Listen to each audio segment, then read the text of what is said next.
Hello, everybody, and welcome to Ice-Burgh To Go, your daily dose of Pittsburgh Penguins news and analysis. You can find us on YouTube at Inside the Penguins or anywhere you get your podcast from.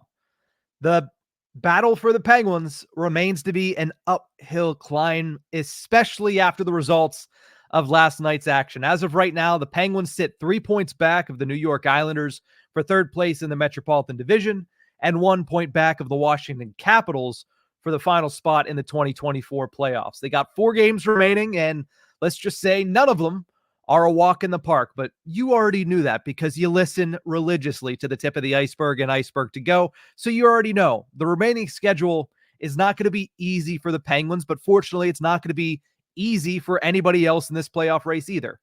But the Penguins have gotten to where they are because of a couple of reasons. One, Alex Nedeljkovic taking over the net and being stellar when he needs to be. He hasn't been a brick wall back there, but when it's most important, he has typically come up strong and come up big for the Penguins. That's reason number one. Reason number two, their stars have all elevated their game. Sidney Crosby went to a different level. Evgeny Malkin went to a different level that we haven't seen yet this season. Erik Karlsson, as we talked about yesterday on Tip of the Iceberg, he elevated his game to a different level. And the players around them on those lines in particular have matched that intensity. Drew O'Connor with a huge goal on Monday, and he has been playing great throughout this entire process. Brian Rust has come up big for the Penguins on multiple occasions. You also look at Michael Bunting, who's come up big for the Penguins on multiple occasions. Rickard Rakell is starting to find the back of the net and starting to hit his stride with Evgeny Malkin and Michael Bunting on that second line. But one group that I didn't touch there, that I didn't mention, and it's a group that has been, I would say, an enigma for the Penguins this entire season, is the bottom six. Now, offensively, the bottom six had very low expectations coming into the year. Kyle Dubas practically said, in not so many words, that he expects the bottom six to play defense and not worry as much about scoring, and he's going to put that burden on the top six. That was the plan coming into this year. You make plans, God laughs. And he did laugh in the face of the Penguins' plan there because it didn't work. The Penguins were on the mat, looked to be completely out of it until this surge from Nedeljkovic and the top players. And now, okay, is that plan working? To some extent. The bottom six has been okay over the past 9 games during this 6-0-3 stretch. They haven't scored a whole lot. When you look at the goals from the bottom six, there have been 4 over this 9-game stretch. One of those, the most recent of those, an empty net goal by Lars Eller last Thursday against the Washington Capitals. The other 3, Emil Bemstrom scored the game-winning goal against New York. That was huge. Jesse Puljujarvi scored the opener against Carolina and the opener against the Colorado Avalanche in back-to-back games. Those were both big goals.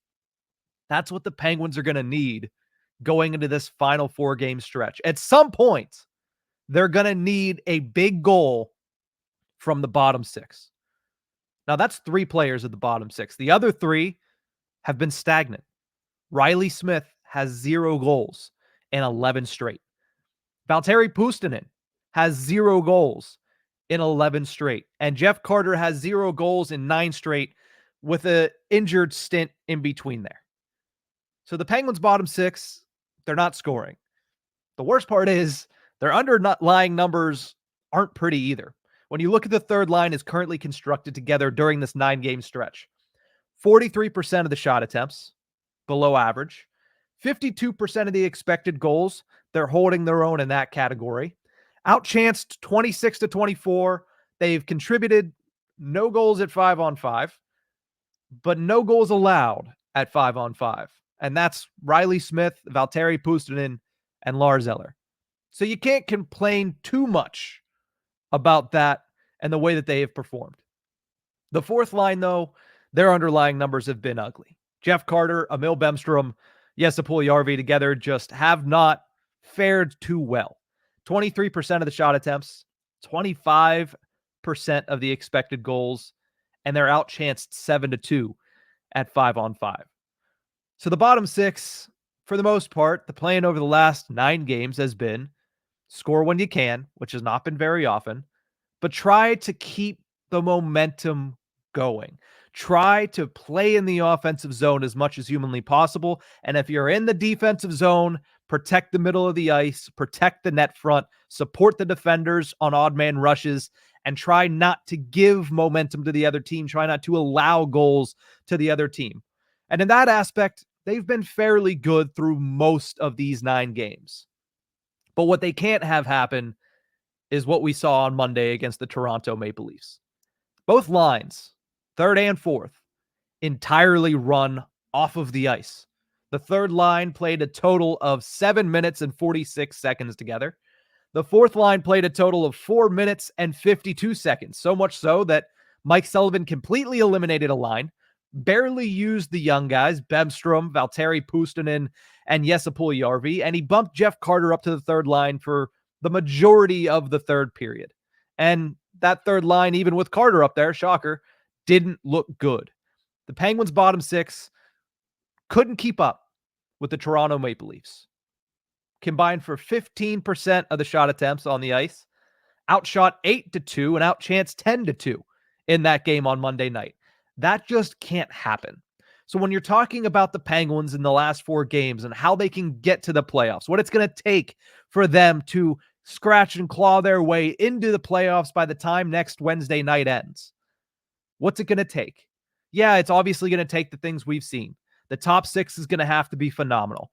Alex Nedeljkovic, who's likely going to start the next 4 games. I'd be surprised if Tristan Jarry got in. He's going to need to be as advertised and as has been over his previous 9 games. But the bottom 6 needs to figure out a way to contribute in a different way. For one, they need to not let what happened Monday happen. They need to be better defensively. They need to be better just holistically when it comes to the forecheck, when it comes to possessing the puck, when it comes to creating chances. Because even if they don't score, they've been able to be a positive impact on the team over the last, I would say, 8 of the last 9 games. The Toronto game was the one where it looked absolutely horrendous. And that's fine. If they do that, I'd give the Penguins maybe a 60-40 shot of pulling this thing off. But what they need to do, somebody, anybody, whether it's Puustinen, Riley Smith, Jesse Puljujärvi, Lars Eller, Jeff Carter, Emil Bemstrom, if they bring up Poulin, if they bring up Harkins, I don't have very much hope for this, but somebody's going to have to score a big goal at some point. It's been a while. They've chipped in on a couple of occasions during this stretch, but somebody's going to need to score a big goal in the next 4 games. That's a prediction of mine. If they don't get that big goal, I think that might end up being the Achilles heel. And the one reason that it's sticking out, and it's a gut feeling, and you can trust what I'm saying, or you can throw it in the trash and move on with your day, that's fine.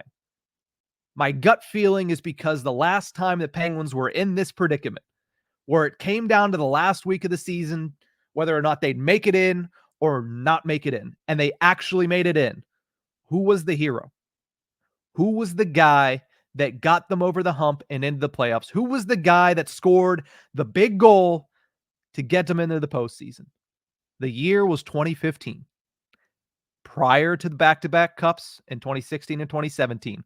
That Mike Johnston year, where the team was a lot like this one. Bottom 6 was not very good. Top 6 was performing well, but the team as a whole was not meeting expectations. And it took them until the very last game of the season to clinch a playoff spot. It took them until a matchup with the Buffalo Sabres to clinch a playoff spot. And who stepped up and scored 2 goals in that game? Brandon Sutter. Wasn't Crosby. Wasn't Malkin. Wasn't Chris Kunitz.